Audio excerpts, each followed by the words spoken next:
তো দেখো, তিনটে পয়েন্টকে আমরা একটু ছোট করে বুঝছি। ফার্স্ট হচ্ছে আর্মেচার রিয়াকশন, তারপর হচ্ছে কমিউটেশন, তারপর হচ্ছে ভোল্টেজ বিল্ড আপ। তো এই বিষয়গুলো নিয়ে আমরা একটু ছোট করে ডিসকাশন করবো, বেশি বড় করে করবো না।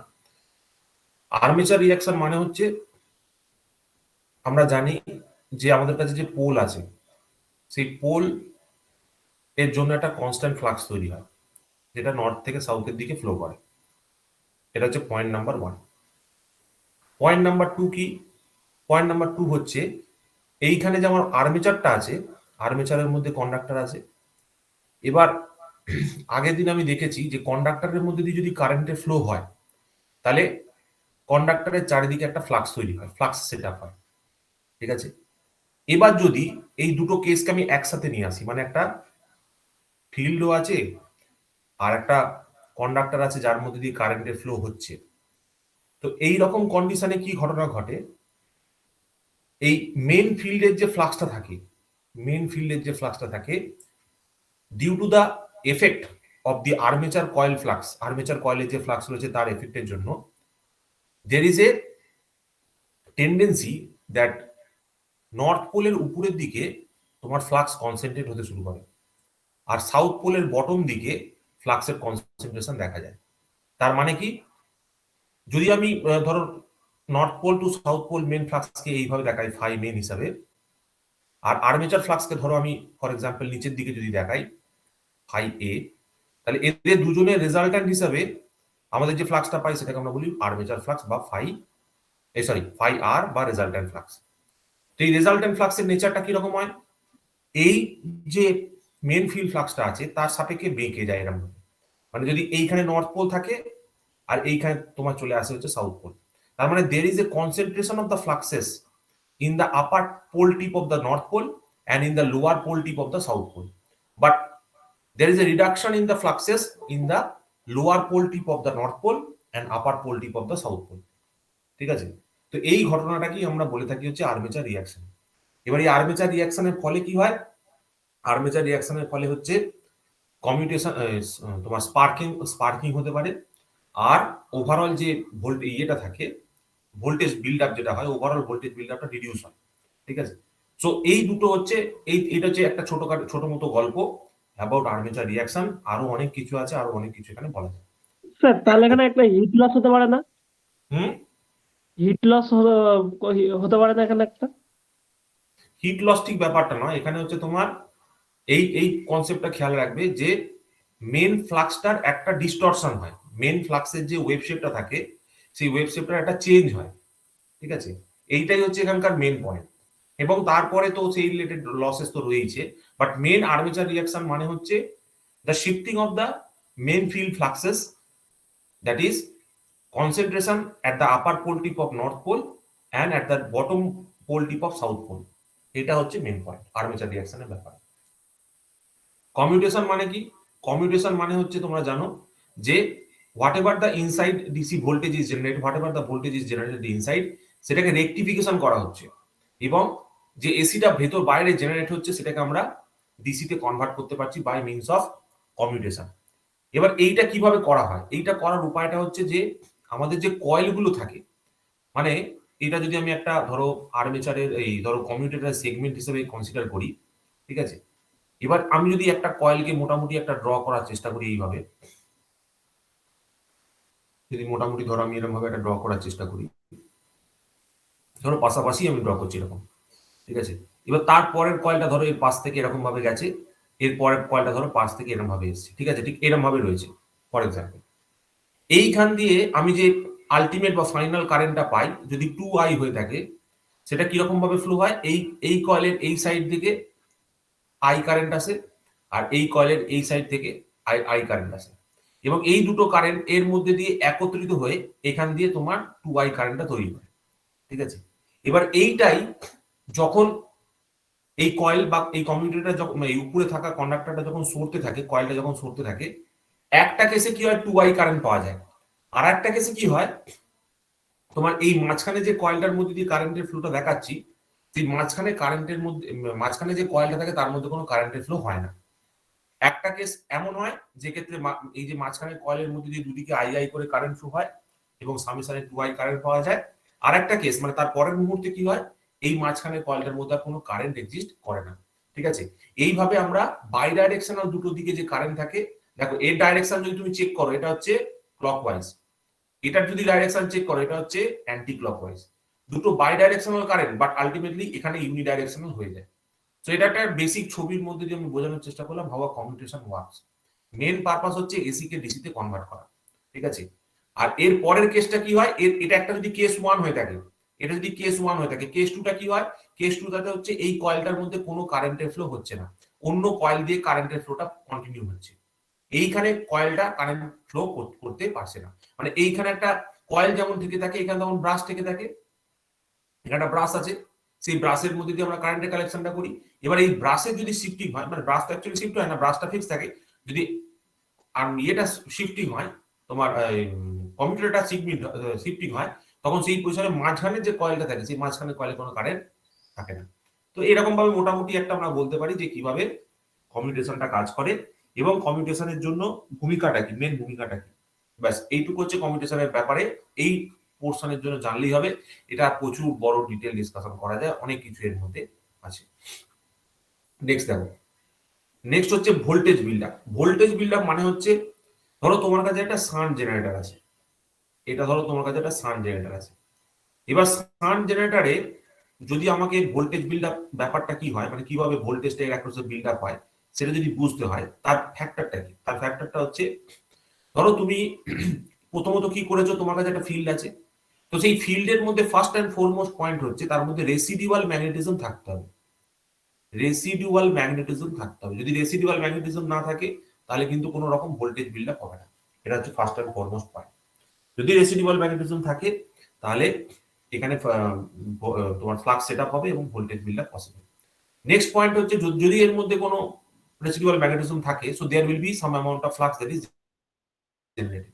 তুমি যখন এই আর্মেচারটাকে ঘোরাচ্ছ, আর্মেচারটাকে ঘোরানোর জন্য কি হচ্ছে, there has to be some amount of ডিসাইডিটি। এবার ডিসাইডিটির জন্য কি হচ্ছে, স্মল অ্যামাউন্ট অফ ই তৈরি হচ্ছে, যেহেতু ফ্লাক্স লিঙ্কেজ আছে ওই জন্য স্মল অ্যামাউন্ট অফ ই তৈরি হচ্ছে, স্মল অ্যামাউন্ট অফ ভোল্টেজ তৈরি হচ্ছে।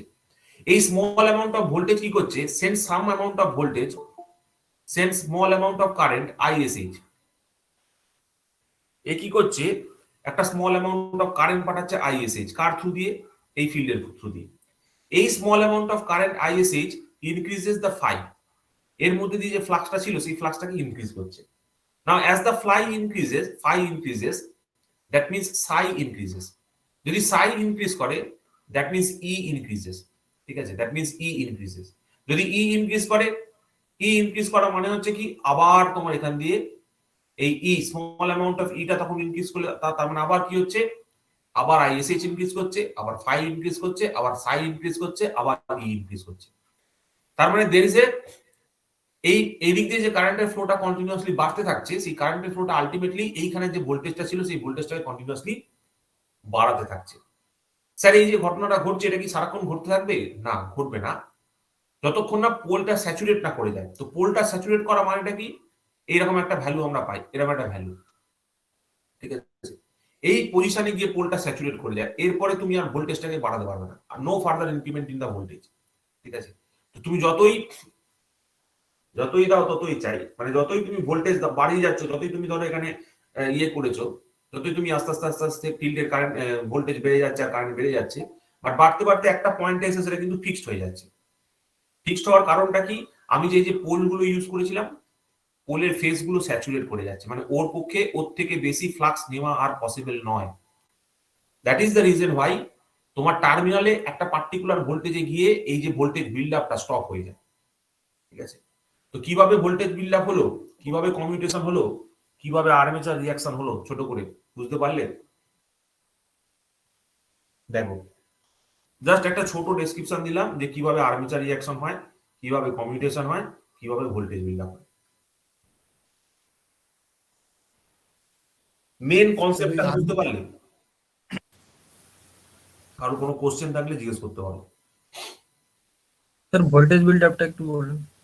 ভোল্টেজ বিল্ড আপ মানে হচ্ছে, তুমি যে এখানে কয়েলটা রেখেছো সেই কয়েলের মধ্যে তোমাকে ভোল্টেজ কিছুটা রেসিডুয়াল ম্যাগনেটিজম থাকতে হবে। রেসিডুয়াল ম্যাগনেটিজম মানে হচ্ছে এর মধ্যে there has to be some amount of flux. মানে এটা যদি ডিসচার্জ হয়ে যায় তাহলে কিন্তু এখানে ভোল্টেজ বিল্ড আপ পসিবল না।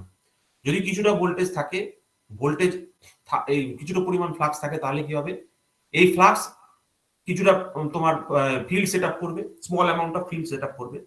সেই স্মল অ্যামাউন্ট অফ ফিল্ডের মধ্যে তুমি আর্মেচারটাকে ঘোরাচ্ছ, তার মানে there will be a small amount of voltage, there will be a small amount of voltage. তো this small amount of voltage কি করবে, will ultimately increase the small amount of ISH, কারণ এখানে যে ভোল্টেজটা বাড়লো সেটা আলটিমেটলি কোন দিক দিয়ে ফ্লো করাবে, কারেন্ট এই দিক দিয়ে ফ্লো করাবে কারেন্টটাকে। এবার আইএসএইচ যদি বেড়ে যায়, সেটা ইন টার্ন কি করবে, আগে ছিল ধরো ফাই রেসিডুয়াল, এবার এই ফ্লাই রেসিডুয়ালের সঙ্গে এই নতুন আইএসএইচটা কি করলো, ধরো একটা ফাই এসএইচ তৈরি করলো, আর একটা নতুন ফ্লাক্সকে অ্যাড করলো। আবার ফ্লাক্স বাড়ার ফলে কি হলো, ফ্লাক্স বাড়ার পরে আবার ভোল্টেজ বাড়লো, আবার ভোল্টেজ বাড়ার ফলে কারেন্ট বাড়লো, কারেন্ট বাড়ার ফলে আবার ফ্লাক্স বাড়লো। মানে এইভাবে এটা একটা সাইক্লিক ওয়েতে কন্টিনিউয়াসলি রেসিডুয়াল ম্যাগনেটিজমটা প্রথম যে কন্ডিশনটা ছিল সেখান থেকে আস্তে আস্তে আস্তে আস্তে আস্তে আস্তে যত সময় যাচ্ছে, যত আমরা ভোল্টেজ বাড়াচ্ছি, তত এখানে আস্তে আস্তে আস্তে ভোল্টেজটা বাড়তে শুরু করছে। যত আমাদের ফিল্ড কারেন্ট বাড়ছে, তত আমাদের টার্মিনাল ভোল্টেজটা বাড়তে শুরু করছে। ঠিক আছে, যত ফিল্ড কারেন্ট, এখানে ফিল্ড কারেন্ট যত আস্তে আস্তে আস্তে আস্তে ইনক্রিজ করছে, তত ভোল্টেজটা বাড়তে শুরু করছে। তো এটাকেই বলে হচ্ছে ভোল্টেজ বিল্ড আপ হবে শান্ট জেনারেটর। একটা শান্ট জেনারেটরের ভোল্টেজ বিল্ড আপ কি জিনিস সেটা বললাম। ঠিক আছে, দেখো কারো কোনো বক্তব্য, কারো কোনো কোশ্চেন? স্যার ওই আর্মেচার রিঅ্যাকশনের দুটো টার্ম থাকে না, ক্রস ম্যাগনেটাইজিং, ডিম্যাগনেটাইজিং, ওইটা বললে ভালো। ক্রস ম্যাগনেটাইজিং মানে হচ্ছে কি বলতো, যদি একটা ফ্লাক্স আরেকটা ফ্লাক্সকে 90 ডিগ্রিতে প্লেসমেন্ট হয়, মানে ধরো একটা ফ্লাক্স এই ডাইরেকশনে আছে, একটা ফ্লাক্স এই ডাইরেকশনে আছে, তো এই মানে একে অন্যের সঙ্গে যখন এরকম একটা 90 ডিগ্রি অ্যাপার্টে থাকে, তখন সেটাকে বলে ক্রস ম্যাগনেটাইজিং ইন নেচার। এবার একটা ফ্লাক্সের ডাইরেকশন অন্য ফ্লাক্সের যদি কমপ্লিটলি 180 ডিগ্রি সেপারেশন হয়ে যায়, তখন কি হয়, ডাইরেক্ট তোমার এই ফ্লাক্সের ম্যাগনিটিউডটা রিডিউস হয়ে যায়। মানে এরকম ভাবে থাকলে একটা কম্পোনেন্টের জন্য ফ্লাক্স রিডাকশন হয়, মানে ফ্লাক্সের রিডাকশনটা ডাইরেক্ট হয় না, একটা component of the flux reduction হয়। মানে এর ফলে রেজাল্টেন্ট ফ্লাক্সটা ধরো আমি বলছি এরকম জায়গায় আসে। ঠিক আছে, this is the resultant flux. But এর ক্ষেত্রে রেজাল্টেন্ট ফ্লাক্সটা কি হয়, যদি ধরো এটা বড় হয়ে থাকে, এটা যদি ছোট হয়ে থাকে, তার মানে এইটুকু পড়ে থাকে, এইটুকু রেজাল্টেন্ট ফ্লাক্স হয়ে যায়। ডিম্যাগনেটাইজিং ফ্লাক্স কি করে, ডিম্যাগনেটাইজিং ফ্লাক্স ফ্লাক্সের পরিমাণটাকে অনেক বেশি পরিমাণে কমিয়ে দেয়, whereas ক্রস ম্যাগনেটাইজিং ফ্লাক্স এর জন্য ফ্লাক্সের পরিমাণ অতটা কম না। এটাই হচ্ছে বেসিক ফারাক। এখানে আরেকটা কনসেপ্ট আছে, concept of GNM, concept of MNA. What is concept of GNM, concept of MNA? যখন আর্মেচারটা সোজাসুজি ছিল, তো এই সোজাসুজি থাকাটাকে আমরা বলি হচ্ছে that is GNA, geometric neutral Axis. Sorry, ভুল বললাম, এটাকে বলা হচ্ছে ম্যাগনেটিক নিউট্রাল অ্যাক্সিস। যেটা সোজাসুজি থাকে, সেটাকে বলা হচ্ছে ম্যাগনেটিক নিউট্রাল অ্যাক্সিস। ঠিক আছে, ম্যাগনেটিক নিউট্রাল অ্যাক্সিস। তো এবার যখন আমি এইখানে প্লেস করিনি, এই কন্ডিশনে, এই যে এইখানে শুধু একা পড়ে রয়েছে, শুধু একা যখন আর্মেচারটা রয়েছে, এই কন্ডিশনে জিএনএ আর এমএনএ একই জায়গাটায়। এইবার যখন তুমি ডিউ টু আর্মেচার রিঅ্যাকশন, এই জিএনএটা একই জায়গায় পড়ে থাকে, বাট এমএনএটা শিফট হয়ে যায়, এই যে শিফটিংটা, এই শিফটিং এর জন্যই আমাদের ব্রাশকেও শিফট করতে হয়। যদি ব্রাশকে শিফটিং না করা হয়, তাহলে দেয়ার উইল বি স্পার্কিং। আবার বলছি, যদি একটা আর্মেচার হয়, আর্মেচারের যদি কোনো ফিল্ড কানেকশন না থাকে, তো in that case GNA MNA একই জায়গায় থাকে। বাট তুমি যখন সেটাকে একটা ফিল্ডের মধ্যে প্লেস করছো, তখন ডিউ টু দিস কি বলবো, এই যে ফ্লাক্স গুলো ছিল, এর জন্য এরকম যদি একটা স্ট্রেট লাইন হয়, এর জন্য স্ট্রেট লাইনটা এইভাবে বেঁকে যায়। এই জন্য ম্যাগনেটিক নিউট্রাল অ্যাক্সিসের একটা শিফটিং হয়। ঠিক আছে, মানে যখন তুমি ফিল্ডের মধ্যে আর্মেচারটাকে প্লেস করো, তখন ওর ম্যাগনেটিক নিউট্রাল অ্যাক্সিস আর জিওমেট্রিক নিউট্রাল অ্যাক্সিস এক জায়গায় থাকে না, দের ইজ এ শিফট। সেই শিফটটা হয় এর জন্য, এই যে চেঞ্জের জন্য। ঠিক আছে, এই চেঞ্জের জন্য। এটা হচ্ছে খুব গুরুত্বপূর্ণ একটা ফ্যাক্ট। ঠিক আছে, যেটা তোমাদের খেয়াল রাখতে হবে। স্যার তখন স্যার এটা ইমাজিনারি ব্যাপার তো? হ্যাঁ বলো, যে কোনো একজন। বলছি এটা ইমাজিনারি ব্যাপার তো এই জিএনএনএমটা? কোশ্চেনটা ঠিক পরিষ্কার হচ্ছে না, বলো তো। বলছি জিএনএ আর এমএন এর ব্যাপারটা, এটা একটা ইমাজিনারি ব্যাপার তো, এই যে শিফটের ব্যাপারটা হচ্ছে, হ্যাঁ, এটা ইমাজিন করছি মানে। না, শিফট তো হচ্ছে গো, শিফট না হলে তো এ দেখো, জিএনএ হচ্ছে জিওমেট্রিক নিউট্রাল অ্যাক্সিস আর এমএনএ হচ্ছে magnetic neutral Axis. Geometric neutral Axis মানে হচ্ছে আর্মেচারের রেসপেক্টে হয় geometric neutral Axis. Armature geometry অনুযায়ী যে অ্যাক্সিসটা তৈরি করে সেটাকে বলে জিওমেট্রিক নিউট্রাল অ্যাক্সিস, ঠিক আছে। আর ম্যাগনেটিক ফিল্ডের এই যে প্লেসমেন্টটা সোজাসুজি রয়েছে, এইটা হচ্ছে actually MNA, magnetic neutral Axis. মানে কোনো একটা ফিল্ড যদি এইভাবে থাকে তার পারপেন্ডিকুলার অ্যাক্সিসকে বলে নিউট্রাল অ্যাক্সিস, ঠিক আছে। তার পারপেন্ডিকুলার ফিল্ড পারপেন্ডিকুলার ডাইরেকশনকে বলে নিউট্রাল অ্যাক্সিস। তো ফিল্ডের যে নিউট্রাল অ্যাক্সিসটা সেটা এরকম স্ট্রেট হয়, এর সঙ্গে স্ট্রেট হয়। এবার তুমি যখন যেহেতু এখানে তোমার ফ্লাক্সটাই তো ফোল্ড হয়ে গেছে, ফ্লাক্সটাই তো বেন্ড হয়ে গেছে, ওই জন্য তোমার নিউট্রাল অ্যাক্সিসটাও বেন্ড হয়ে গেছে। তুমি যদি কোনো পয়েন্টে একটা পারপেন্ডিকুলার টানো, সেই পারপেন্ডিকুলারটা স্ট্রেট লাইন হবে না, এরকম হয়ে যাবে, বেঁকে যাবে। তুমি যদি লম্বচ্ছেদ ড্র করো, সেই লম্বচ্ছেদটা সোজাসুজি আসবে না গো, এই ডান দিকে বেঁকে যাবে। কি বললাম? হ্যাঁ বুঝতে স্যার, পারলে? তাহলে এই ব্রাশটাকে এবার যে শিফট করা হচ্ছে, ব্রাশটাকে তাহলে ওর সঙ্গে সঙ্গে কি অটোমেটিক শিফট হয়ে যাচ্ছে না, শিফট এমএন এর করতে সঙ্গে? হয়, করতে ওটাকে হয় তাই তো? দেখে শিফট করতে হয়, পরে ফিজিক্যালি শিফটিং করতে হয়। ও আচ্ছা, ওকে। ব্রাশটাকে পরে Thanks. ফিজিক্যালি শিফটিং করতে হয়, না হলে স্পার্কিং হয়। তোমার কতটা শিফটিং হচ্ছে, তোমার আর্মেচার রিঅ্যাকশনের এফেক্টটা কতটা আছে সেটা ডিটারমাইন করার পর শিফটিং করতে হয়। কি বললাম বুঝতে পারলে? মানে ধরো এখান থেকে এইখানটা কতটা শিফটিং করেছে, এই আর্ক লেন্থটা কত, সেটা আমাকে আগে জানতে হবে যে কতটা আর্ক লেন্থ কমালে স্পার্কিংটা বন্ধ হয়ে যাচ্ছে। তুমি নিজে থেকেই ডান দিকে যদি এদিকে সরাও তাহলে বুঝতে পারবে যে স্পার্কিং কমছে না বাড়ছে। তুমি যদি এদিকে সরাও তাহলে বুঝতে পারবে স্পার্কিং বেড়ে যাচ্ছে, এদিকে সরালে দেখবে স্পার্কিং কমে যাচ্ছে। যেখানে এসে স্পার্কিং জিরো তার মানে পাবে ওটা হচ্ছে ম্যাগনেটিক নিউট্রাল অ্যাক্সিস। বুঝতে পারলে আমি কি বলতে চাইছি? ধরো এইখানে যদি ব্রাশটা থাকে, স্পার্কিং হচ্ছে, তুমি এদিকে নিয়ে যাও স্পার্কিং বাড়বে, এইদিকে নিয়ে যাও স্পার্কিং কমবে। যে পয়েন্টে এসে স্পার্কিংটা জিরো হয়ে যাবে that is magnetic neutral Axis পেয়ে গেছে, ঠিক আছে। এই পয়েন্টটা একটু ইম্পর্টেন্ট, একটু ভালো করে মন দিয়ে বুঝবি। তো দেখো এই অবধি কারো কোনো কোশ্চেন, কারো কোনো ডাউট?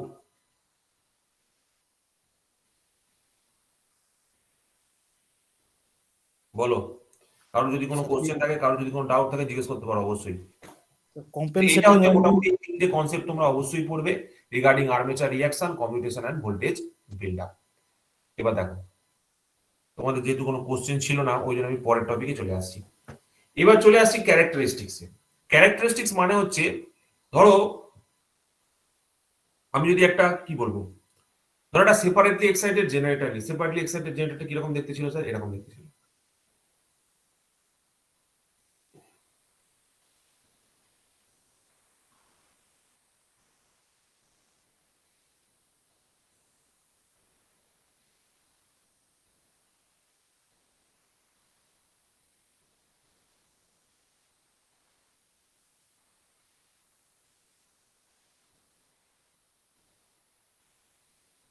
ঠিক আছে,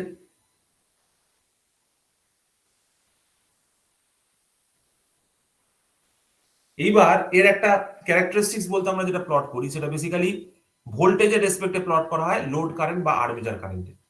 যদি এদিকে থাকে ভোল্টেজ আর এদিকে থাকে আর্মেচার কারেন্ট, তো এই প্লটটা আমরা করে থাকি। এইবার দেখো যদি আমি বলি যে যদি কারেন্ট বাড়ায়, ঠিক আছে, যদি কারেন্ট আমি ইনক্রিজ করতে থাকি, তো জেনারেলি একটা জেনারেটরের টার্মিনাল ভোল্টেজ কিন্তু কমার কথা নয়, ঠিক আছে। It's must maintain a terminal voltage that is constant. But এরকম ভাবে তো হয় না। এই যে পারফেক্ট কন্ডিশন যেহেতু কখনো আমরা অ্যাচিভ করতে পারি না, তো সেই জন্য there is always a drop. Drop মানে কি? There is a reduction. এবার এই যে প্র্যাকটিক্যাল কন্ডিশন থেকে মানে অরিজিনাল থেকে আমরা ডেভিয়েট করে গেলাম, এইখানে যে ভোল্টেজ ড্রপটা হয়, এই ভোল্টেজ ড্রপটা কার জন্য হয়? Due to armature reaction. Armature reaction, due to armature reaction voltage ড্রপটা হয়, ঠিক আছে। এবার দেখো এই আর্মেচার রিঅ্যাকশনে ভোল্টেজ ড্রপের পরে যদি আমি ডিসকাস করি, তাহলে এখানে আর কি ভোল্টেজ ড্রপ আছে? আইআর এ ভোল্টেজ ড্রপ আছে। এবং আইআর এ ভোল্টেজ ড্রপটা বাদ দিলে আমরা কি পাবো? আইআর এ ভোল্টেজ ড্রপটা বাদ দিলে আমরা পাবো হচ্ছে ভিটি কে। এইটা হচ্ছে বেসিক রিপ্রেজেন্টেশন অফ ইজি। এবার ইজি থেকে রিঅ্যাকশন ভোল্টেজটা বাদ দিচ্ছি, আর্মেচার সরি, এটা হচ্ছে normal without armature reaction, EG without armature reaction, without armature reaction. আর এটা হচ্ছে EG with armature reaction, with armature reaction. এবার যদি ফার্দার আমি এটাকে ইয়ে করতে থাকি, ধরো ভিটিটা যদি বার করতে থাকি, তাহলে ভিটি কত হবে? ভিটিটা আরো রিডিউস করবে। এবার ভিটি মানে কি? ভিটি মানে আমরা জানি ইজি মাইনাস আইআর। তো this is the representation of your ভিটি।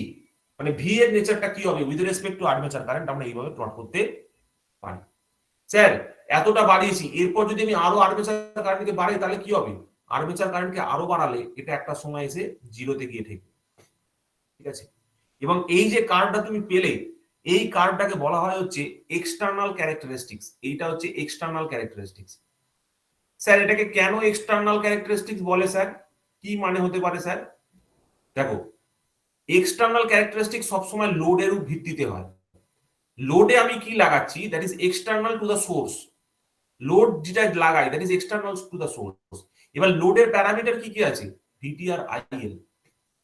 তাহলে ভিটির সঙ্গে আইএল এর যে বা ভিটির সঙ্গে আই এর যে সম্পর্ক, যে কার্ভটা ভিটি এবং আইএ কে বোঝায়, সেটা আমার কাছে এক্সটার্নাল ক্যারেক্টারিস্টিক্স হবে। Why it is external? Because it is related to the outside of the source. Source থেকে বাইরের দিকে এক্সটার্নাল কে নিয়ে রয়েছে, ওই জন্য এটাকে বলছি এক্সটার্নাল ক্যারেক্টারিস্টিক্স। এইখানে যে দ্বিতীয় কার্ভটা বেরিয়েছে, this curve, it is called as internal characteristics. Sir এটা কেন internal characteristics? Because it is inside that. কেন ইনসাইড দ্যাট? যদি আর্মেচার রিঅ্যাকশন না থাকতো তাহলে পেতাম Eg, suppose say Eg prime. যদি আর্মেচার রিঅ্যাকশন না থাকতো সাপোজ সে পেতাম ইজি প্রাইম। বাট যেহেতু আর্মেচার রিঅ্যাকশন আছে ওই জন্য কি পাচ্ছি? ইজি। সো এই যে চেঞ্জটা হচ্ছে, যে due to armature reaction voltage ড্রপটা হচ্ছে, এটা কার মধ্যে হচ্ছে? মেশিনের মধ্যে, নিজস্ব মেশিনের নিজের মধ্যে হচ্ছে।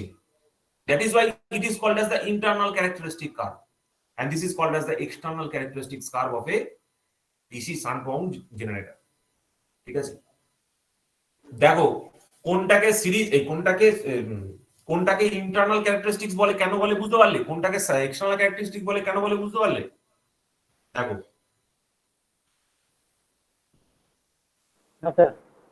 হ্যাঁ এবার দেখো, লোড ক্যারেক্টারিস্টিক্স জেনারেলি কি হয়, যদি আমি একটা রেজিস্টিভ লোড ধরে থাকি, তো লোড ক্যারেক্টারিস্টিক তোমরা জানো এইরকম হয়, স্ট্রেট লাইন। এটা একটা লোডকে বোঝাচ্ছে। এটা একটা কি টাইপের লোডকে বোঝাচ্ছে? আর লোডকে বোঝাচ্ছে, ঠিক আছে? একটা আর লোডকে বোঝাচ্ছে। যদি এটা আর লোড হয়, তো সেই আর লোডের ক্যারেক্টারিস্টিক্স হচ্ছে এটা, আর লোড ক্যারেক্টারিস্টিক্স। কারণ আমরা জানি y ইকুয়াল টু mx, তো সেই y equal to mx form দিয়ে। তো এটা তোমাদের বুঝতে হবে কিন্তু, what is internal characteristics, why it is called internal characteristics, what is external characteristics, and what is called as external characteristics. Now coming to আমাদের সেকেন্ড হাফ, মানে DC মোটরের পার্টটা। তো ডিসি মোটরের ওয়ার্কিং প্রিন্সিপাল কে বলবে বলো? কার জানা আছে ডিসি মোটরের ওয়ার্কিং প্রিন্সিপাল? একটা সহজ ভাবে বলো, ডিসি মোটরের ওয়ার্কিং প্রিন্সিপাল কার উপর কাজ করে হয়? ডিসি মোটরের ওয়ার্কিং প্রিন্সিপাল এক লাইনে বললে কাকে কাকে বলবো? Sir Fleming right hand rule. Left hand rule. Left. Fleming's left hand rule. Left. Fleming's left hand rule. দেখো, তোমরা ভাই সকল আমার স্টুডেন্ট, তো তোমরা একটু আলাদা জানবে। তোমরা কি জানবে? দেখো, তুমি আমাকে বলো যে মোটরের মধ্যে আমরা কি করি, কি ইনপুট দিই? ইলেকট্রিক্যাল মেকানিক্যাল পাওয়া যায়। মেকানিক্যাল মেকানিক্যাল এনার্জি আউটপুট পাই, তাই তো? ঠিক কি ঠিক নয়? দেখো, স্যার তো there are two parameters that are associated in the input side. কি কি বলো তো? মোটরের দুটো ইনপুট পাওয়ারে কি কি থাকে বলো? ইনপুটে কি কি থাকে বলো? মোটরের ফিল্ড সিস্টেম থাকে তো? Yes, sir. ফিল্ড সিস্টেম থাকে, তার মানে দেয়ার ইজ এ ফ্লাক্স বা ফিল্ড, তাই তো? আর কি থাকে বলো? সাপ্লাই অথবা কারেন্ট থাকে না? Armature current. তুমি তো সাপ্লাই দিচ্ছ এক্সটার্নালি, কি গো, দিচ্ছ কি দিচ্ছ না? এর ফলে তুমি আউটপুটে কি পাও? মেকানিক্যাল এনার্জি পাই কোনো কিছু। হ্যাঁ, মেকানিক্যাল এনার্জি পাও। মেকানিক্যাল এনার্জিটাকে কি বলো? রোটেশন বলো না, তাই তো? ঠিক বলছি তো? দেখো, হ্যাঁ এবার দেখো ভালো করে বোঝো কি বলতে চাইছি। কারেন্ট হচ্ছে middle, MIDDLE, middle. Current I, middle. F field F, four finger. Rotation মানে টর্ক মানে থাম, ঠিক আছে? এটাই হচ্ছে তোমার কি ফ্লেমিংস লেফট হ্যান্ড রুল। যদি ফ্লাক্সের ডাইরেকশন অ্যালং ফোর ফিঙ্গার হয়ে থাকে এবং আর্মেচারের মধ্যে দিয়ে কারেন্টের ডাইরেকশন তোমার অ্যালং দ্য মিডল ফিঙ্গার হয়ে থাকে, তাহলে thumb will indicate the direction of the rotation or torque. ঠিক আছে, যেখানে ইনপুট এবং আউটপুটকে তোমরা যদি বুঝতে পারো তাহলেই তোমরা এফএলএইচআর কে ঠিকঠাক ভাবে বলতে পারবে, না হলে কিন্তু তোমরা এফএলএইচআর কে সবসময় গন্ডগোল করবে। This two are the causes এবং লাস্টেরটা হচ্ছে effect. This is the effect. কোনটা কজ কোনটা এফেক্ট, কোনটা ইনপুট কোনটা আউটপুট, এটা কিন্তু তোমাদের বুঝতে হবে। সো এইটাই হচ্ছে তোমাদের ফ্লেমিংস লেফট হ্যান্ড রুল। এবার আর ফ্লেমিং লেফট হ্যান্ড রুল ভুলবে? বলো। না স্যার একদম ওকে। আর কোনদিন ভুলবে না তো? তো সিমিলারলি তুমি যদি ফ্লেমিংস এর রাইট হ্যান্ড রুল বলো, তুমি নিজে থেকে বলতে পারবে। বলো এফএলএইচআর, না এফআরএইচআর, ফ্লেমিংস রাইট হ্যান্ড রুল। কার জন্য Fleming's right hand rule use করো?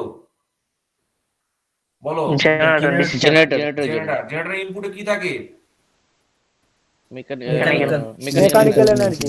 বলো ইনপুটে আর কি কি প্যারামিটার থাকে বলো দেখি। ইনপুটে দুটো কি কি থাকে বলো। মেকানিক্যাল এনার্জির মধ্যে তুমি কি দাও? রোটেশন, তাই তো? তুমি রোটেশন দিয়ে ঘোরাও তো। আর কি থাকে? ফিল থাকে তো, তাই তো? বলো এর ফলে আউটপুটে কি পাও? কারেন্ট পাও তো? Electrical energy. কারেন্ট পাও তো? এবার দেখো, এফ মানে ফিল্ড, রোটেশন মানে থাম্ব বা টর্ক, থাম্ব, কারেন্ট মানে মিডল ফিঙ্গার, আই, মিডল। এবার তুমি ঠিক করে বলতে পারবে। দেখো, যদি ফোর ফিঙ্গার ফিল্ডকে ইন্ডিকেট করে, থাম্ব যদি রোটেশনকে ইন্ডিকেট করে, then middle finger will indicate the direction of current, যেখানে this two are the causes. আর লাস্টেরটা কি হবে? এফেক্ট। দেখো বুঝতে পারলে কি বললাম? আমার পয়েন্টটা ক্লিয়ার হলো ভাই সকল? এবার কোনদিন ভুলবে what is FLHR and what is FRHR? বলো। ইনপুট আউটপুট কনসেপ্ট দিয়ে কিন্তু অ্যাকচুয়ালি এইভাবেই উনি ভেবেছিলেন।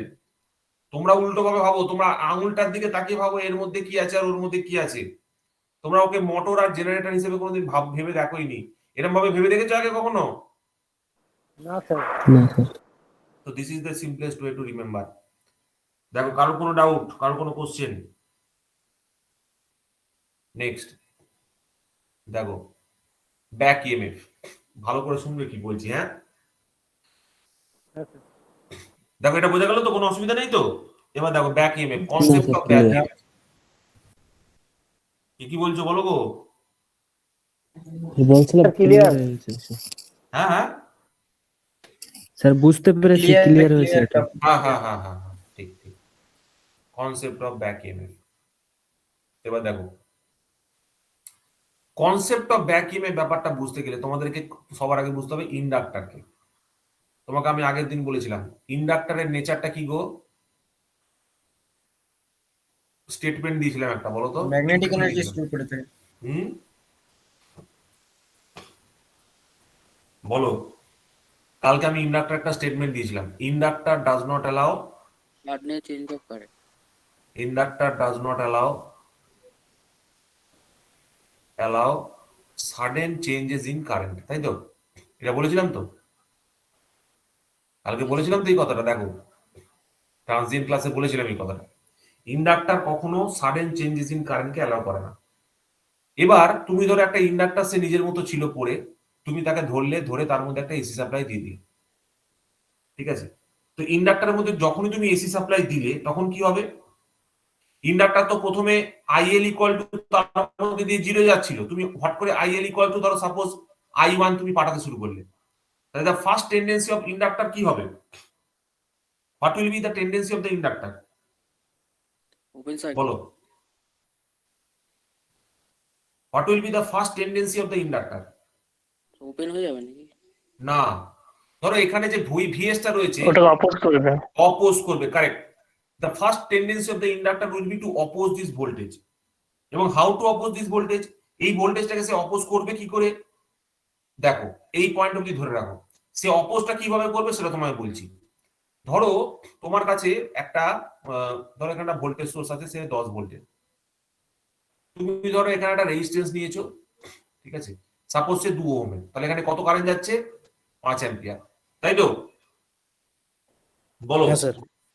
এবার তুমি যদি Yes, রেজিস্ট্যান্সটাকে sir. রিডিউস করে ধরো 1 অ্যাম্পিয়ার করে 1 ভোল্ট করে দাও, এই সরি 1 ওহম করে দাও, but you need to keep the current same.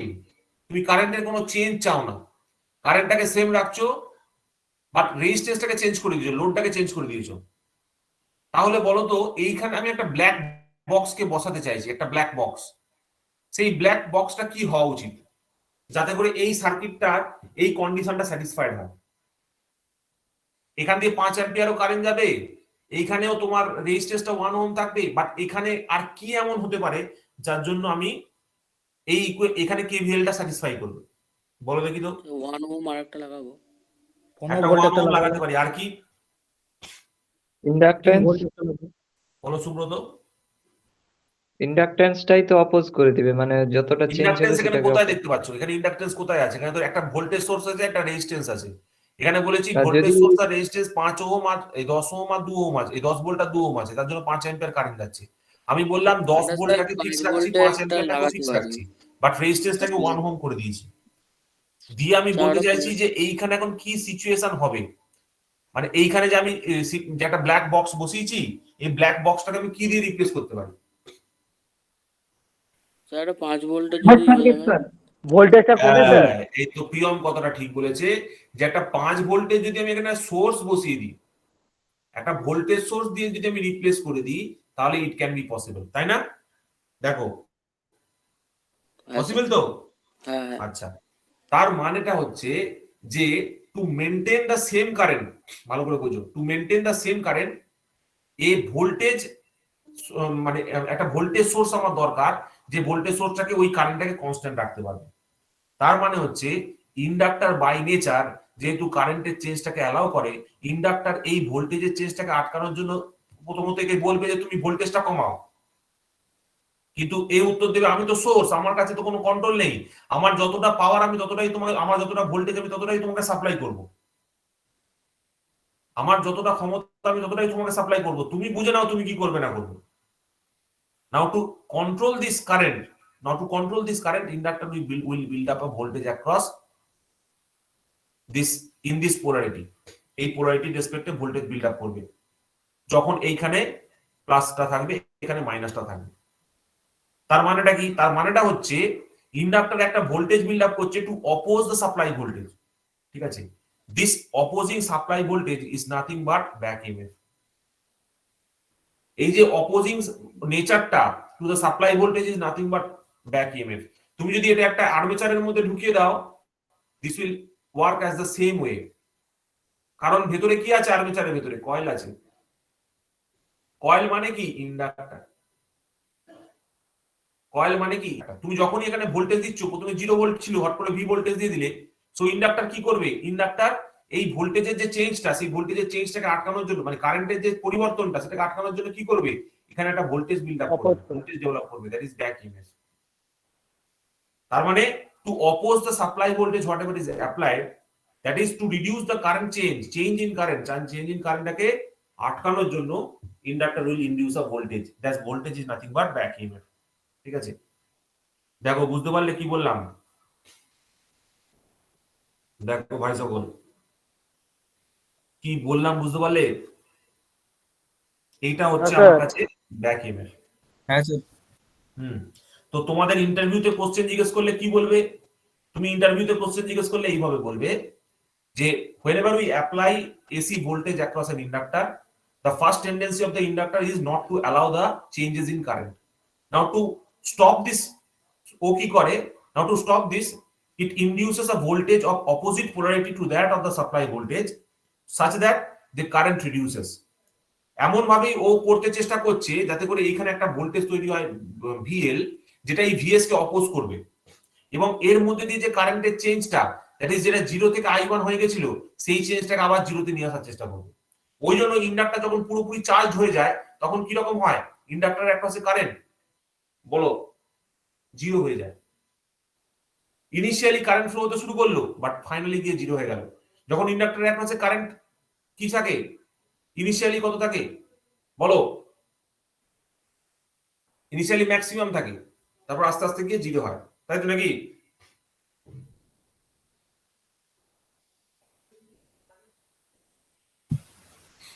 Inductor অ্যাক্রসে কি হয় কালকে তো বলছিলাম, এইটা হচ্ছে ক্যাপাসিটরের চার্জিং ভোল্টেজ, তাহলে এটা কি হবে ইন্ডাক্টরের চার্জিং কারেন্ট হবে, তাই না? বলো, আগের দিন বলছিলাম তো, কালকে কে কে ক্লাসে ছিল এটা একটু দেখে নেবে, আগে যারা যারা ক্লাসে ছিলে এই জায়গাটা একটু দেখে নেবে, ঠিক আছে? তো মোটামুটি এইটা হলো গিয়ে ব্যাপার, ঠিক আছে? আমি ব্যাক ইএমএফ এর কনসেপ্টটা মোটামুটি পুরোটা তোমাদেরকে বললাম, তো এইটা তোমরা কিন্তু বলবে, ঠিক আছে? নেক্সট দেখো, এবার torque in DC machine. DC মেশিনের টর্ককে কিভাবে এক্সপ্লেন করা যায় তো সেটা আমরা একটু দেখি, তোমাদের হয়তো আইডিয়াও আছে। আমরা এইমাত্র লিখেছিলাম EB IA is equal to torque into omega, right? এবার ইবি মানে আমি কি লিখতে পারি, P phi N Z by 60, ওরকম লিখতে পারি, মানে অনেক রকম ভাবে আমি এটাকে রিপ্রেজেন্ট করতে পারি, ঠিক আছে? যদি আমি লিখি P phi N Z by 60 A into IA, that is equals to torque into 2 pi into capital N divide by 60, ঠিক আছে? কারণ 2 পাই এনএস হচ্ছে আমার কাছে ওমেগা, 2 পাই এন বাই 60, তাহলে এখানে দেখো 60 কেটে যাচ্ছে, এন কেটে যাচ্ছে, টর্ক ইকুয়াল টু হচ্ছে P Z by 2 pi into A into phi into IA, ঠিক আছে? এবার এই যে সম্পর্কটা বেরোচ্ছে এটাকে আমরা বলে থাকি torque equal to K phi IA, or torque is proportional to phi ia। এবার যদি এটা সিরিজ মোটর হয়, সিরিজ মোটরের জন্য কি হয়, flux is proportional to ia। তার মানে যত ফ্লাক্স যত তুমি কারেন্ট বাড়াবে, আর্মেচার কারেন্ট যত বাড়াবে তত ফ্লাক্স উইল ইনক্রিজ। সো এই ক্ষেত্রে আমরা কি লিখতে পারবো, torque proportional to phi, phi এর পরিবর্তে আমি ia লিখে দিতে পারি, আর এখানে I স্কয়ার। ia আছে, that means ia square. So torque becomes proportional to ia square for a series machine. Whereas যদি আমি একটা শান্ট মেশিনের কথা বলি, what will happen, flux is constant। যদি ফ্লাক্স কনস্ট্যান্ট হয়ে যায় তার মানে টর্ক আলটিমেটলি প্রপোর্শনাল টু হয়ে যায় কার সাথে, আই এর সাথে। তাহলে শান্ট মেশিনের জন্য যদি দেখি torque becomes proportional to current, আর ফর সিরিজ মেশিন যদি দেখি torque becomes proportional to I A square. দেখো বুঝতে পারলে কিনা এই ফান্ডাটা, ঠিক আছে? কিভাবে টর্কের ইকুয়েশনটা ডেভেলপ করলাম আর সেখান থেকে কিভাবে ফাই আর আই এর রিলেশনশিপটা এস্টাবলিশ করলাম। দেখো এই পার্টটা নিয়ে কারোর অসুবিধা আছে, কিভাবে টর্কের এক্সপ্রেশনটা নিয়ে নিলাম? দেখো next coming to characteristics. Characteristics of কি বলেছে, আর্মেচার কারেন্ট ভার্সাস স্পিড, ঠিক আছে?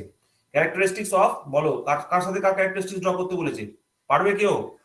কারণ জানা আছে, কারণ মনে আছে? দেখো বলো, এদিকে যদি আমি এদিকে কি লিখি, আর্মেচার কারেন্টকে লিখি, তো আর এদিকে কি কাকে লিখি, স্পিডকে লিখি। সবার আগে আমাকে যেটা বুঝতে হবে সেটা হচ্ছে যে আমাদের এক্সপ্রেশনটা কি রকম হয়। তো আমাদের এক্সপ্রেশনটা আমরা কি লিখেছিলাম বলো দেখি, কি বলতে পারে? ইজি বা তো মোটর বলেছে ইবি ইকুয়াল টু কি লিখতে পারি, কে ফাই এন লিখতে পারি, ঠিক আছে? ওই P phi N Z by 60 এর মধ্যে ওই বাকিগুলোকে কে এর মধ্যে ঢুকিয়ে দিয়ে ফাই এন লিখতে পারি, কে ফাই এন।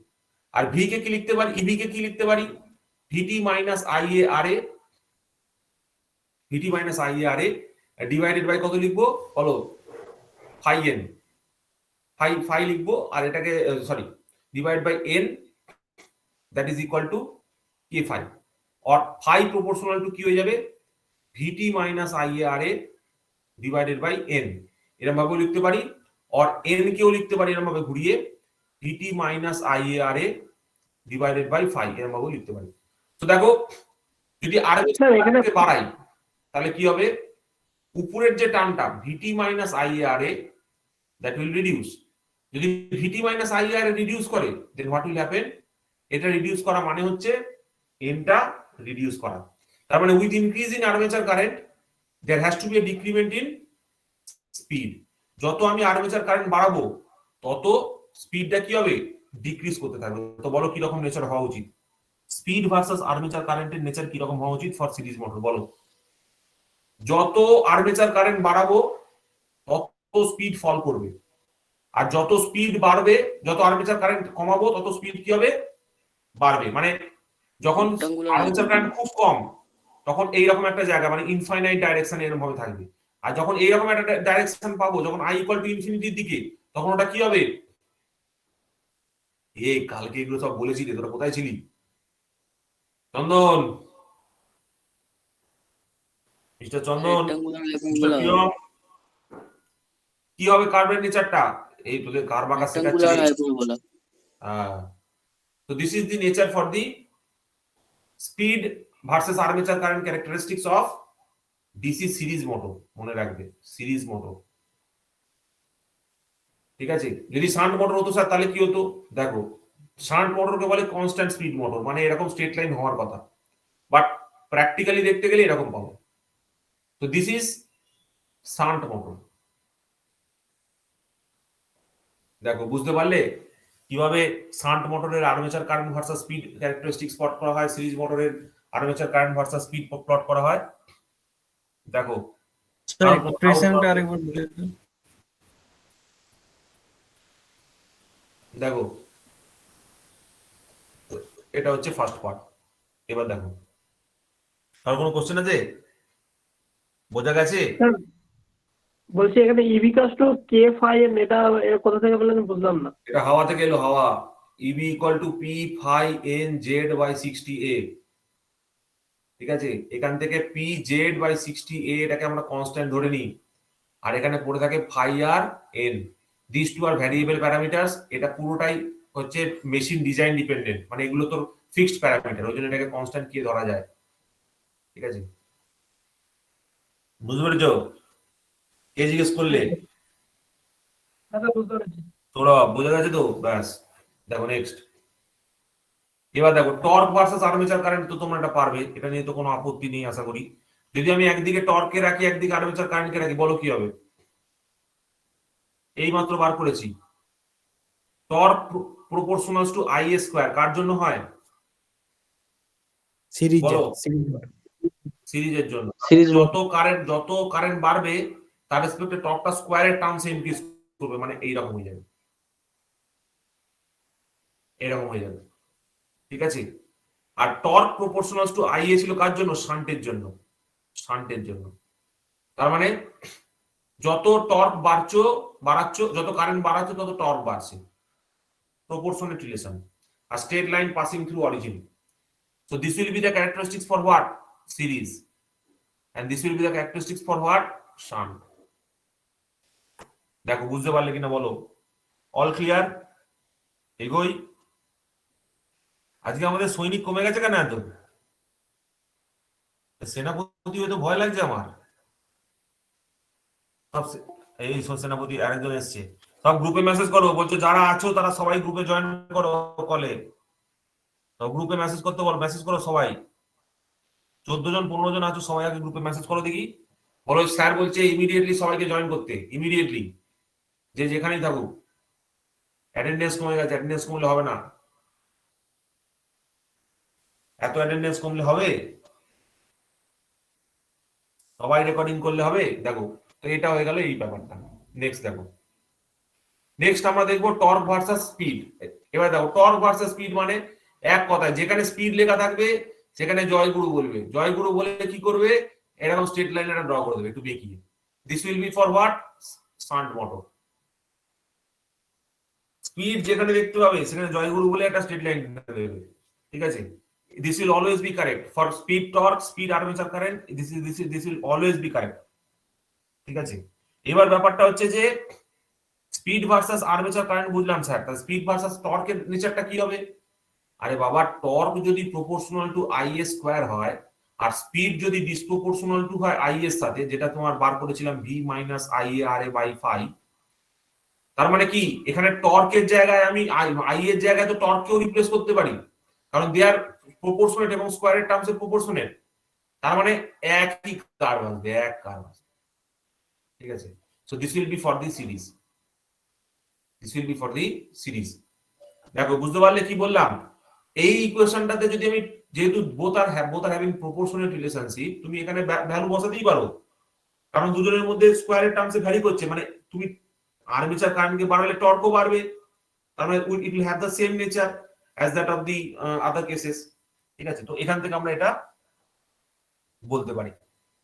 তো দেখো, সিরিজ আর শান্টের সর্বপ্রথম করলাম হচ্ছে গিয়ে তোমার speed versus armature current characteristics. তারপরে কি করলাম, তারপরে করলাম হচ্ছে torque versus armature current characteristics. তারপর কি করলাম, তারপর করলাম হচ্ছে তোমার এটা কি বলে টর্ক ভার্সাস স্পিড ক্যারেক্টারিস্টিক্স। আর লাস্ট কি করব, লাস্ট সবকটাকে একসাথে নিয়ে চলে আসবো। দেখো দিস ইজ সবকটা একসাথে। এইটা হয়ে গেছে স্পিড ভার্সাস আর্মেচার কারেন্ট, এটা ছিল সিরিজ, এটা ছিল শান্ট। উপরের দিকেরটাকে বলে ডিফারেন্সিয়াল কম্পাউন্ড, নিচের দিকেরটাকে বলে হচ্ছে কোমুলেটিভ কম্পাউন্ড।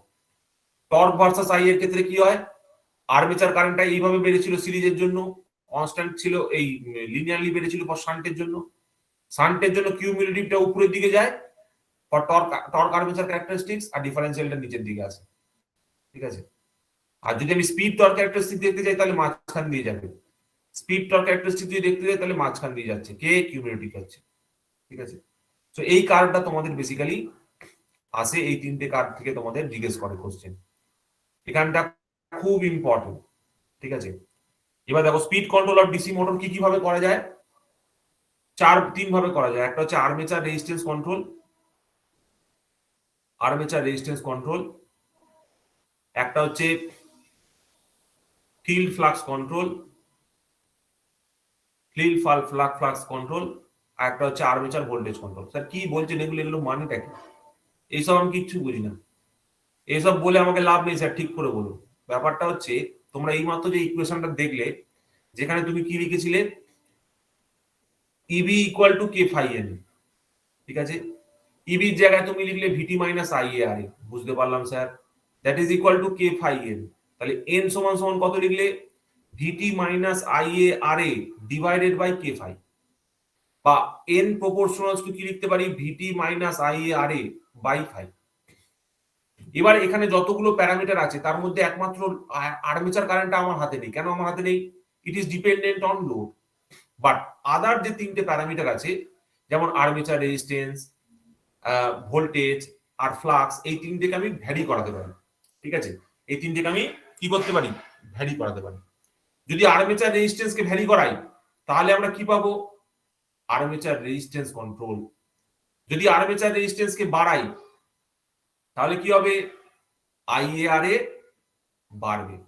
যদি আইএআরএ বাড়ে তাহলে কি হবে, ভিটি মাইনাস আইএআরএ বল রে রিডিউস করবে, তার মানে স্পিড রিডিউস করবে। তার মানে এই যে আর্মেচারের রেজিস্ট্যান্স, এটাকে যদি আমি কন্ট্রোল করতে পারি, the speed can be controlled. With increase in armature resistance, the speed will reduce. Point number 1. So এইটাকেই আমরা কি বলছি, আর্মেচার রেজিস্ট্যান্স কন্ট্রোল বলছি। নাও ভিটি, যদি ভিটি কে বাড়াই তাহলে কি হবে, ভিটি মাইনাস আইএআরএ উইল ইনক্রিজ, তার মানে স্পিড উইল ইনক্রিজ। যদি ভোল্টেজটাকে আমি বাড়াতে পারি, আর্মেচার ভোল্টেজ কন্ট্রোলটাকে, আর্মেচারের ভোল্টেজটাকে যদি বাড়াতে পারি, তাহলে what will happen, the speed will increase. তার মানে আর্মেচারের ভোল্টেজ যদি কমায় তাহলে কি হবে, the speed will decrease.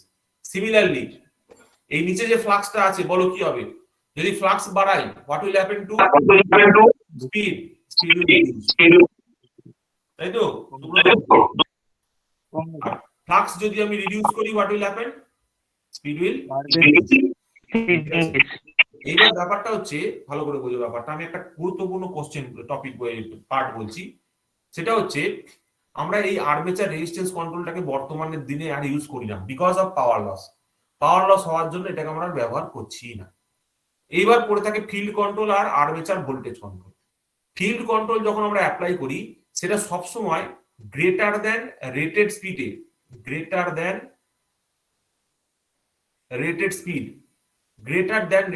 আমরা কন্ট্রোল করি। কাকে কন্ট্রোল করি গ্রেটার দ্যান রেটেড স্পিডে?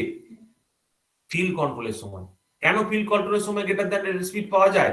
তার কারণ হচ্ছে ফিল্ড ফ্লাক্সের যে ভ্যালুটা, সেটা যদি আমি কমিয়ে দিই, that is far more easier, এবং সেটা কমানোর জন্য স্পিডটা যেটা হয় রেটেড থেকে বেশি চলে যায়।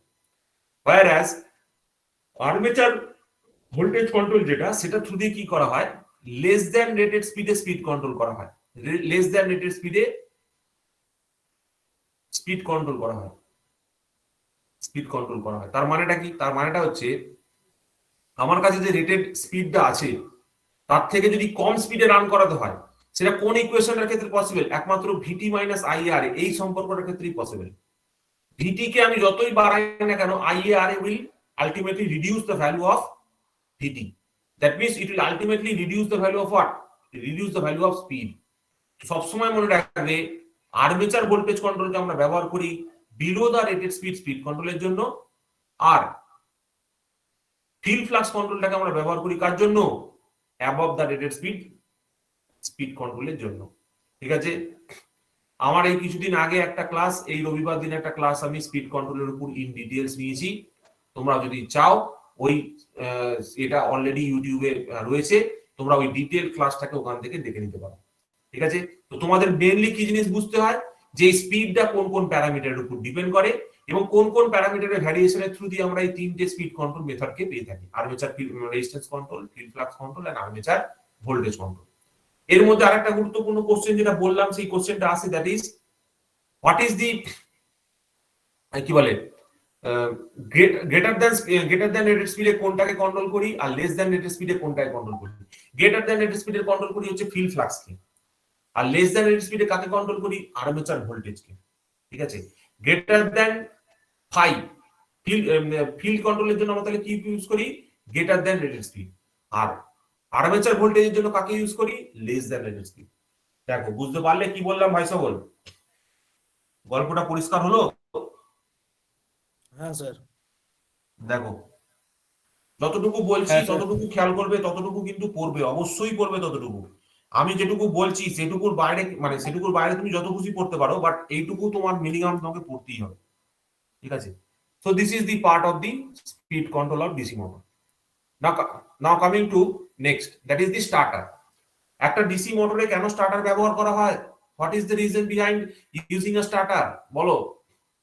Speed control To limit the starting current. To limit the starting current. ঠিক আছে, স্টার্টিং কারেন্টকে লিমিট করার জন্য করা হয়ে থাকে। তো স্টার্টিং কারেন্টকে লিমিট করার মাধ্যমে আমরা কি করতে পারি? ইনিশিয়ালি, যেহেতু আমরা জানি initially inductor behaves as a short circuit, মানে ম্যাক্সিমাম কারেন্ট ফ্লো হয়। তো ওই শর্ট সার্কিট কন্ডিশনটাকে অ্যাভয়েড করার জন্যই আমরা কি করি? আমরা ওই ভোল্টেজটা বিল্ড আপ হয়ে নিতে দিই এবং ওই স্টার্টারটাকে আমরা ইউজ করি যাতে ইনিশিয়াল টাইমে পুরো ম্যাক্সিমাম কারেন্টটা তার মধ্যে দিয়ে ফ্লো না হয়ে যায়। এবার এখানে একটা 2 পয়েন্ট স্টার্টার দেখানো আছে, কানেকশন ডায়াগ্রামটা কি রকম হয় এইখানে দেখো। আমি যদি একটু ছোট করে ডেসক্রিপশনটা বলি, description will be applicable for all the other 3। এইখানে দেখো একটা স্টপার বলে একটা জিনিস আছে, যেটা বেসিক্যালি তুমি হ্যান্ডেল বলতে পারো। এই হ্যান্ডেলটাকে আমরা ল্যাবে ঘুরিয়ে ঘুরিয়ে সরিয়েছি, এদিক থেকে এদিক করেছি। এইখানে একটা ম্যাগনেট রয়েছে, একটা কয়েল রয়েছে, আর এইখানে একটা সেই কয়েলকে সাপোর্ট করার জন্য আরেকটা কন্ট্যাক্ট থাকে যেটা এখানে ধরে রাখে আর কি। ঠিক আছে, তো এইখানে দেখো রেজিস্ট্যান্সেস রয়েছে, আর এখানে সিম্পল কানেকশন, জাস্ট এখানে ফিল্ড থেকে ডাইরেক্টলি এখানে দিয়ে দেওয়া হচ্ছে। দিস ইজ দি এটা হচ্ছে 2 পয়েন্ট স্টার্টারের কনসেপ্ট। 3 পয়েন্ট স্টার্টারে দেখো এখানে কিন্তু কোনো ফিল্ড প্রোটেকশন নেই। যদি 3 পয়েন্ট স্টার্টার দেখো 3 পয়েন্ট স্টার্টারে আমি কিন্তু ফিল্ডের জন্য একটা প্রোটেকশন দিয়েছি। এই যে ফিল্ডের কয়েলটা আছে, এইখানে একটা প্রোটেকশন দেওয়া আছে। ঠিক আছে, এইটাকে বলা হচ্ছে নো ভোল্ট কয়েল। ঠিক আছে, তাই তো? ঠিক বলছি তো? বলো, নো ভোল্ট কয়েল বলো তো? যদি কোনো ভোল্টেজ সাপ্লাইতে না থাকে তখন প্লাঞ্জারটা ছেড়ে দিয়ে এই দিকে চলে আসে। ঠিক আছে, নো ভোল্ট কয়েল, তাই তো? দেখো, ঠিক বলছি তো? বলো, এইটাকে বলে নো ভোল্ট কয়েল, এখানে যে কয়েলটা থাকে। আর এইখানে যে কয়েলটা থাকে এটা অ্যাকচুয়ালি কোনটাকে মেজার করে? এটাকে ওভারলোডটাকে মেজার করে। যদি এখান দিয়ে অতিরিক্ত কারেন্ট চলে যায় তাহলে that will pool this thing, এবং এটা যদি পুল করার জন্য এটা শর্ট সার্কিট হয়ে যায়। এটা শর্ট সার্কিট হওয়া মানে হচ্ছে এই দিকে যে কয়েলটা রয়েছে, এখানে যে ওয়াইন্ডিংটা রয়েছে, এখানে যে কয়েলটা আছে সেটা শর্ট সার্কিট হয়ে যায়। এটা শর্ট সার্কিট হওয়া মানে প্লাঞ্জারটা ছেড়ে দিকে চলে আসে। তার মানে দুটো কন্ডিশন, একটা হচ্ছে নো ভোল্ট কয়েল বা এনভিসি বলে, আর একটা হচ্ছে ওভারলোড কয়েল, ওএলসি বলে। ওএলসি কি করে? যখন বেশি কারেন্ট যায় তখন এটাকে অপারেট করায়, আর নো ভোল্ট কয়েল কি করে? যখন কোনো সাপ্লাই সোর্সে থাকে না তখন এটা কাজ করে। তো the main point difference between the two is, এখানে দেখো ফিল্ডের কোনো প্রোটেকশনের ব্যাপার নেই, নো ভোল্ট ওভারলোডের কোনো প্রোটেকশনের জায়গা নেই। বাট ইন দ্য 3 পয়েন্ট স্টার্টারে কিন্তু এই নো ভোল্ট কয়েল আর ওভারলোড কয়েল এই দুটো থাকছে, যেটা আমাদের নো ভোল্ট ওভারলোড রিলিজ করতে সাহায্য করছে। Now coming to next point, that is 4 point starter. Sir 4 point starter কেন ইউজ করা হয়? কে বলতে পারবে? কে বলতে পারবে what is the use of 4 point starter? 4 point starter basically use করা হয় to speed control of the DC motor. DC মোটরের স্পিড কন্ট্রোলের জন্য ইউজ করা হয়। স্যার কি করে করি? এই দেখো, ফিল্ডের অ্যাক্রসে একটা প্যারালালে ভ্যারিয়েবল রেজিস্টার লাগানো আছে। This variable register ultimately control the current through the field, এবং ফিল্ডের মধ্যে কারেন্ট কন্ট্রোল করতে পারলে কি হবে বলো ভাই সকল? স্পিড কন্ট্রোল হবে। হ্যাঁ, স্পিডটা কন্ট্রোল করতে পারবো। So this is the 2 point, 3 point and 4 point starter. মোটামুটি একটা ওয়ার্কিং প্রিন্সিপাল আমরা বললাম। তোমাদের এখানে কোশ্চেন আসে যে তিনটে স্টার্টারের মধ্যে কোন স্টার্টারটায় বলো কোন স্টার্টারের মধ্যে ফিল্ডের প্রোটেকশন ছিল না? 2 পয়েন্ট, 3 পয়েন্ট, 4 পয়েন্টের মধ্যে কোন স্টার্টারে ফিল্ডের প্রোটেকশন ছিল না? 2 পয়েন্ট। 2 পয়েন্টে। কোন পয়েন্ট স্টার্টারের থ্রু দিয়ে আমরা স্পিড কন্ট্রোল করতে পারি? 4 4 পয়েন্ট। পয়েন্ট। 4 পয়েন্ট স্টার্টারের থ্রু দিয়ে। 4 পয়েন্ট। এবার দেখো ডিসি মেশিনকে আমরা যখন দেখি, ডিসি মেশিনে তো লস হয়, তো সেই লস বিভিন্ন ফ্র্যাকশনে হতে পারে। যেমন একটাকে বলি কপার লস। এই কপার লসের ফ্র্যাকশনস আছে। ফ্র্যাকশনস মানে কি? কপার লস বিভিন্ন জায়গায় হতে পারে। যেমন ধরো ডিসি মেশিনের একটা হচ্ছে আমরা যেটা জানি আর্মেচার কন্ডাক্টর, ঠিক আছে? আর্মেচারে যে কন্ডাক্টর থাকে সেইখানে কপার লস হতে পারে, ঠিক আছে? ফিল্ড রয়েছে, ফিল্ডের কপার লস হতে পারে, ঠিক আছে? সো এইগুলো হচ্ছে কপার লসের পার্ট। যে কপার লস কোথায় কোথায় হতে পারে, যেখানেই কন্ডাক্টর থাকবে সেখানেই কপার লস হবে। আয়রন লস, আয়রন লস কোথায় কোথায় হবে? আয়রন লস হচ্ছে যেখানে যেখানে তোমার ম্যাগনেটিক পার্ট থাকবে, that means hysteresis and eddy current loss. দুটোকে আমরা একসাথে কি বলে থাকি? কোর লস বলে থাকি না? Core loss. কোর লস বলে থাকি, এডি কারেন্ট লস, ঠিক আছে? Hysteresis and eddy current loss. So এই দুটো হচ্ছে কোর লসের পার্ট। ব্রাশ লস মানে ব্রাশে যে লসটা হয়। মেকানিক্যাল লসেস মানে হচ্ছে ফ্রিকশন এন্ড উইন্ডেজ লস, ফ্রিকশনের জন্য আর উইন্ডেজের জন্য হয়। স্ট্রে লোড লসেস, স্ট্রে লোড মানে হচ্ছে এক্সট্রা আননোন লোডস বা আননোন যে লসেস গুলো থাকে সেগুলো স্ট্রে লোড লসেস এর মধ্যে ফেলা হয়। যদি পাওয়ার ফ্লো ডায়াগ্রামটাকে চেক করি, যদি একটা ডিসি জেনারেটরকে ধরি, ডিসি জেনারেটরের ক্ষেত্রে কি হয়? ইলেকট্রিক্যাল পাওয়ার আমরা কি করি, সরি ডিসি মোটর, এটা হচ্ছে আচ্ছা এখান থেকে বলেই দিলাম। তো এটা হচ্ছে ইনপুটে কে আছে? ইলেকট্রিক্যাল ইনপুট আছে। তার মানে এটা একটা power flow diagram of what? DC motor. একটা ডিসি মোটরের পাওয়ার ফ্লো ডায়াগ্রাম হচ্ছে এটা। আর এটা হচ্ছে একটা ডিসি জেনারেটরের পাওয়ার ফ্লো ডায়াগ্রাম। ডিসি জেনারেটরের ইনপুটে কি থাকে? মেকানিক্যাল পাওয়ার থাকে। মেকানিক্যাল পাওয়ারকে কিভাবে দেখানো হয়? এই মাত্র দেখালাম, ওমেগা ইনটু টাউ। এই ওমেগা ইনটু টাউ এ, টাউ যখন মেকানিক্যাল পাওয়ারে কনভার্ট হয়ে যায় ইলেকট্রিক্যাল পাওয়ারে, তার মধ্যে কি লস আসে? মেকানিক্যাল আর ফ্রিকশন উইন্ডেজ লস, এগুলো বাদ হয়ে যায়। তারপরে আমরা পাই হচ্ছে মেকানিক্যাল পাওয়ার লস। এই মেকানিক্যাল পাওয়ার লসের পর ইলেকট্রিক্যাল লসেস যেগুলো আছে সেগুলো বাদ চলে যায়। ইলেকট্রিক্যাল লস মানে কি? কোর আর কপার লস। এবং কোর আর কপার লসের পরে কি পড়ে থাকে? ইলেকট্রিক্যাল আউটপুট পড়ে থাকে। এবার মেকানিক্যাল লসেসের মধ্যে কি পড়ে? ফ্রিকশন উইন্ডেজ লস পড়ে, স্ট্রে লোড লসেস পড়ে, এইগুলো পড়ে। পাঁচটার মধ্যে তিনটে এখানে পড়ে। এই যে এই সরি দুটো এখানে পড়ে, দ্যাট ইজ মেকানিক্যাল লস আর স্ট্রে লোড লস। ব্রাশ লসটা তোমার ব্রাশে হয়। সিমিলারলি তুমি যদি মোটরকে দেখো, সেখানে দেখতে পাচ্ছ যে ভিটিআইএল আমি সাপ্লাই দিচ্ছি, সেটা কনভার্ট হচ্ছে omega T in day, that is EG into IA, আর আলটিমেটলি আমরা পাচ্ছি omega into omega M into TL. ঠিক আছে?